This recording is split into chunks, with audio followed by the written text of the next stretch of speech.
Aujourd'hui, on va pas commencer par un animal, par une bête qui saute dans tous les sens, un coin,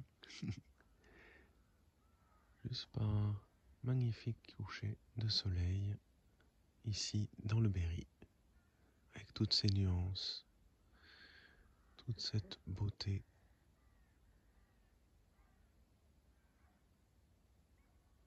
Cette inlassable beauté.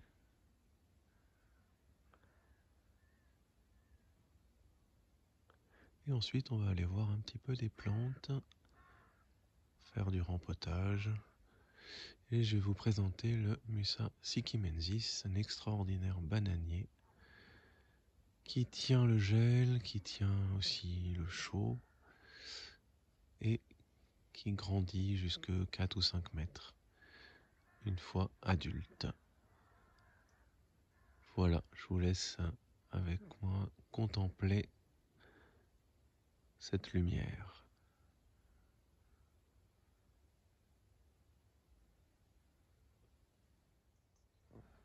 Donc nous voici devant quelques jolis petits calathea tricolores.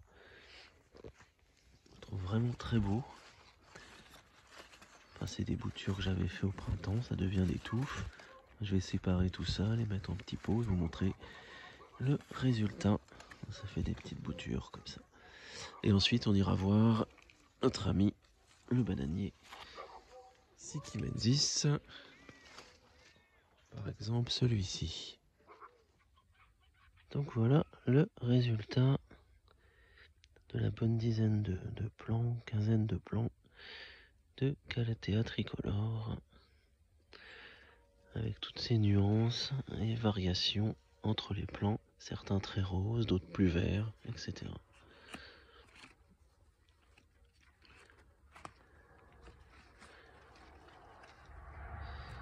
Voilà, maintenant on va passer au bananier. Voilà, on se retrouve nouveau au jardin pour cette seconde partie. Et cette fois, on va voir plus précisément le Musa sikimensis, dit aussi Bengale, Darjeeling, etc. Je vous donnerai tous les noms à la fin. Ils sont plus ou moins zébrés. Le revers des feuilles est parfois rouge, mais pas toujours. Celui-ci, c'est un Bengale Darjeeling, je crois, avec donc du rouge au niveau des nervures et sous la feuille, mais très peu de zébrures, en tout cas sur celui-là. Alors la particularité de ce bananier, c'est qu'il devient grand, 4 ou 5 mètres, une fois adulte bien sûr, donc il faut plusieurs années, et une souche déjà un peu costaud, et qui résiste au froid, donc jusqu'à -15 par la souche. Les feuilles c'est bon, -5, -7, ça dépend un peu. Et le stipe plus ou moins en fonction de sa robustesse. Le stipe, c'est cette partie qui est à la base d'où sortent les feuilles, qui est composée de feuilles en fait, qui se regroupe, enfin s'accumule petit à petit. Et en dessous, vous avez le rhizome, le bulbe, qui fait des rejets, qui se multiplie par rejet. Ça devient un très grand et très beau bananier. Je vais vous montrer d'autres endroits. J'en ai pas très grand encore, parce que ça fait que 2-3 ans que je fais des bananiers. Mais je vais pouvoir vous montrer quand même quelques sujets. Ensuite, on a celui-ci. On commence à voir quelques zébrures.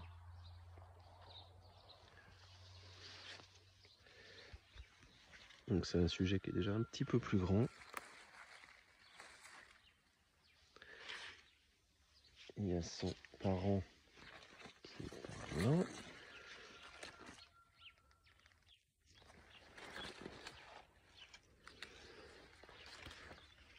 Bananiers qui repartent bien avec les pluies et le beau temps. Et je voulais vous montrer ici, quand c'est bien zébré, ça donne ça. Et le revers n'est pas forcément si rouge que ça. Donc il y a pas mal de variations, du vert, du rouge en dessous ou pas, des zébrures plus ou moins.